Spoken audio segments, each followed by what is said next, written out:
2021 edition. We've had 5 schools so far, and our next school up is on the stage and ready. But before we introduce those, I'd like to take a moment to thank our sponsors that help underwrite the cost of this today for the Quarterback Club.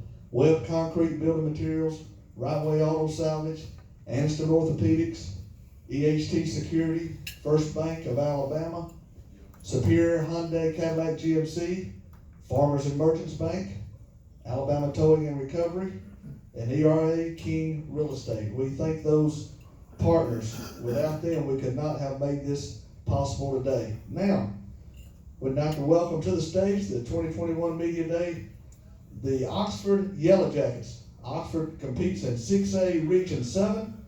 The new head coach of the Oxford Yellow Jackets is Coach Sam Adams. Today, Coach Adams has brought with him senior linebacker safety Jordan Dobbins and senior lineman Kyle Pilkington. Coach Adams, we will start with your opening comments. Yes, sir. First, thank you all for having us here. Super excited to be here and to be a part of Oxford High School football and Calhoun County football. And this is a great event, a beautiful place, and I think it just says a lot about how important football is and high school athletics is in this part of the state. Kind of talking about this year's group at Oxford, the senior class we have coming up. While not very large in numbers, we have 13 in our senior class right now. Those guys have bought in more than I ever could have asked them to. I think we have great leadership in that class, and despite a lot of the opinions swirling around, we've got a lot of really good football players that are still ready to get out there in a couple weeks, and I know we'll be excited to get after it. These guys are ready to just put the product on the field that we're working so hard at day in and day out. And I think these guys are going to turn some heads in a good way this year. Starting from the leadership of the guys that are sitting right here beside me. Jordan Dobbins, is a very dynamic player in a lot of positions. He's getting most of his snaps right now at safety. Really has good speed in space to cover guys down the field, but also has the physicality to be a really good run stopper when he's asked to do things in the box. Kyle Pilkington has been, I guess this will be his 3rd year as a starter. He can really play any position across the offensive line, and could possibly get some snaps on the defensive line as well, and provides great leadership and also like another coach on the field. And I know our city and our school is one that high school football is very important, and I'm just eager to put a great product out on the field for Oxford. Coach, first question here. You've been the last several years at Hillcrest, Tuscaloosa. Yes. And I would think very similar in size to Oxford. What would want you to move, you and your family, to Oxford, Alabama? What led you here? Yeah, one of the things that really drew me to Oxford is it's an everything school.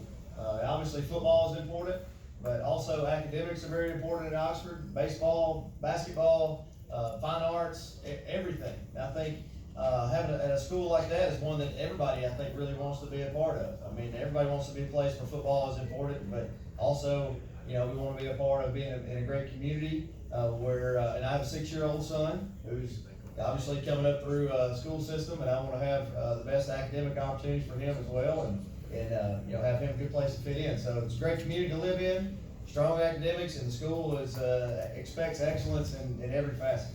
Well, as a guy who lives in Oxford, welcome to our community. We'll start with our first question. Yes, sir. Coach Cochran is one of the best defensive coordinators in the state of Alabama. How vital and important is that to have that steady voice that knows these kids as you come in as head coach and have him in that locker room? Yeah, absolutely. I mean, from the first day that I got here, Coach Cochran is a guy that I have leaned on very heavily. Aside from the on the field things that everybody sees on Friday nights, just his experience as an ex-head coach is very important to me. We actually have 2 ex-head coaches on our staff now, him and Coach Steve Davis, which is the new one. But Coach Cochran, obviously he's put a very good product on the field defensively for years and years. He's very well respected across the state as a defensive coordinator and as a defensive line coach, which is the position that he coaches. So we're glad to have him back. I know we're going to continue to play hard-nosed defense at Oxford High School, just like they've always have. We'll just try to build on the skill sets of the guys that we have. And he's really given me some good insight into some of the players, situations off the field that I would not have known otherwise, being a new guy coming in. So he's been a valuable part of our puzzle and will continue to be. Next question. I have a question for Kyle and Jordan, and then a follow-up for Sam. To both players, Coach alluded to what people are saying, because players transferred. How much of a motivating factor is that for both of you and your teammates? I just think it's, I think like we were talking about earlier, just the people that are here are the ones that need to be here. And, there's always going to be outside factors and people are going to always say stuff, but, the motivation always has to come from within. And I think that's really just kind of what's driving us right now is, wanting to be the best version of the team that we have. And I think that we can really be a really good team. And so, there's always going to be outside pressure and outside questions about, how's your team going to be? But I think, the way that you handle that is just just focus internally, and then you just get motivated by yourself. It just motivated us to come out and play hard this season, prove everybody wrong, add fuel to our fire. Just get ready for the season. Okay, another question? Next question. Yeah, Sam, there's been a lot of changes within your program since you got the job. Assistants, kind of like Joe alluded to, players. How different does your team and program look now, and how have you adjusted to those changes? Well, this is the program that I've known since I've got here. So what we did in the spring, we took advantage of the 2-hour rule. We didn't have a full spring practice, which has allowed us to get into our fall camp 1 week earlier than we would have otherwise if we'd done a full spring practice. So, there's always going to be changes when any transition takes place in every aspect. There's been a whole lot of changes for these guys. I don't know how it was run on a day-to-day basis before I got here, and I'm not really interested in that part of it. I'm running the program the best that I know how, in a way that has been proven successful time after time after time in various states and various programs. So, change is inevitable, and but I think two things that these guys are guaranteed, and every football program is guaranteed, is opportunity and adversity.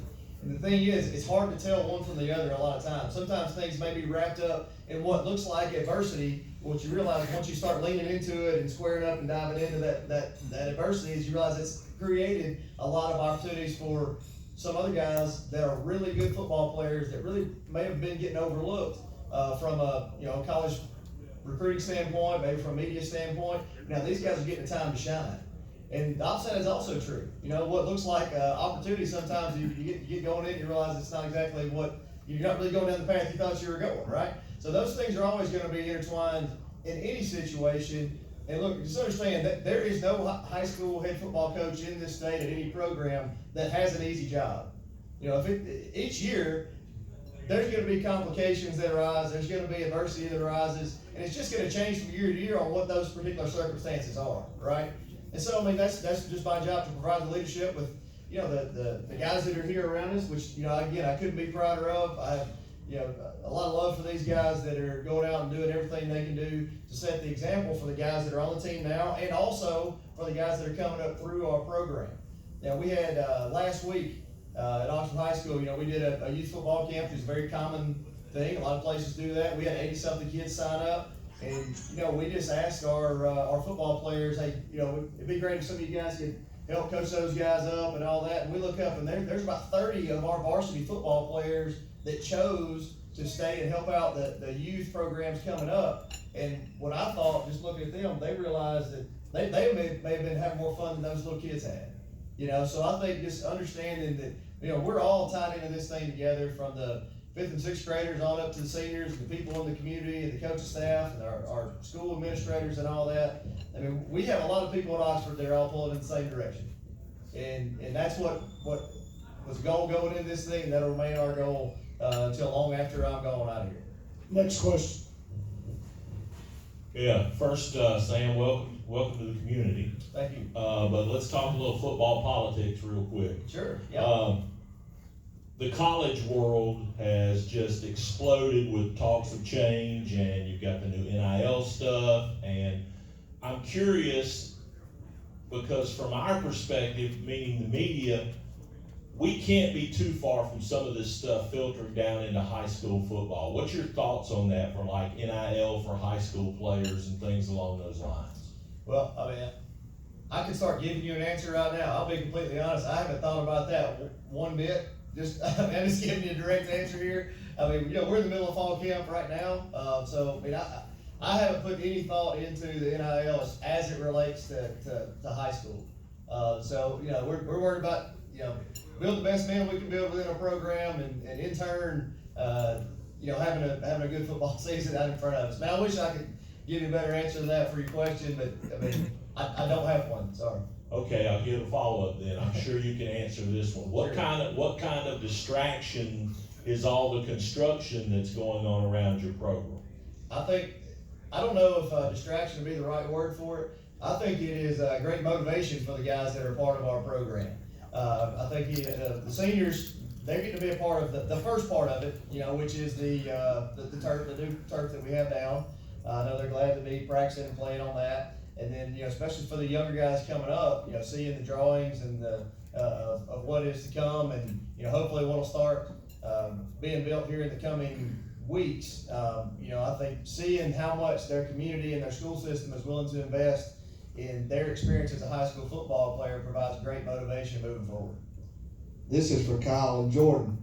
Up until this point, guys, whenever you would lose that last game of the season, you always had next year. Well, then guess what? Your seniors, does that put an extra level of pressure on you? And what's your thoughts going into the first ball game and every game this season? Jordan? It's to just to come out and like last year game we lost. It just made me not want to feel like that ever again. Cause like my first year starting, I won a state championship. So coming back to that season, we losing the playoffs, it just didn't feel good. So this year, just to take it. The goal is to win a state championship, but to win a state championship, you gotta take every game by one. You gotta win every game. Okay, Kyle? Yeah, just like Jordan said, the expectation is always state championships and everything that we do because, we experienced our 10th grade year the first year on March, the first year starting. So I think, like last year, it just leaves a bad taste in your mouth, and I think that can be really good for motivation because it's something that, you're not satisfied with the third round, which, it's a good and in a good aspect, or in some aspect, but, the people who have won and who are big winners, it's just like, that's not enough. You always want to win and you always want to do the best that you can. So, I just think that, it should be motivation because, like you said, there's not another next year for us. This is the only year that we have for to be at Oxford, and so we're gonna play our heart out every single game for the main goal of winning the state championship at the end and holding that blue mat. Next question. Yeah, Sam, the follow-up I wanted to ask earlier was just, what do you make of all just the pervasiveness of how much transferring is going on, and then what should be done about it, if anything? That's a good one. I think every high school football coach in this state is well aware of the issues that you just brought up. And I don't think we can lump every time a kid moves from one school to another into the same boat, because there's different circumstances for every kid.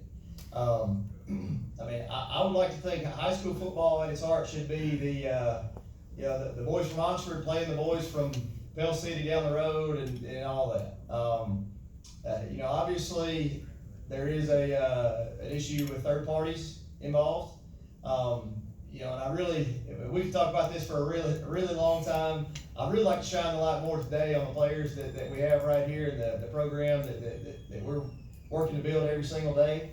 We're aware that all those things are going on, and this is what I can say with 100% full confidence. There is no high school football program in the state that works the way that we do to give our kids the best experience that they can possibly have. And I don't say that to down any other program out there. I'm just saying from the time that our kids arrive, first thing in the morning, every single day, everything that we do is to give them a first-class experience. We put all of our resources and all of our energy into letting the best part of their day be from when they get there at whatever 6:45 in the morning to whenever they leave us in the afternoon.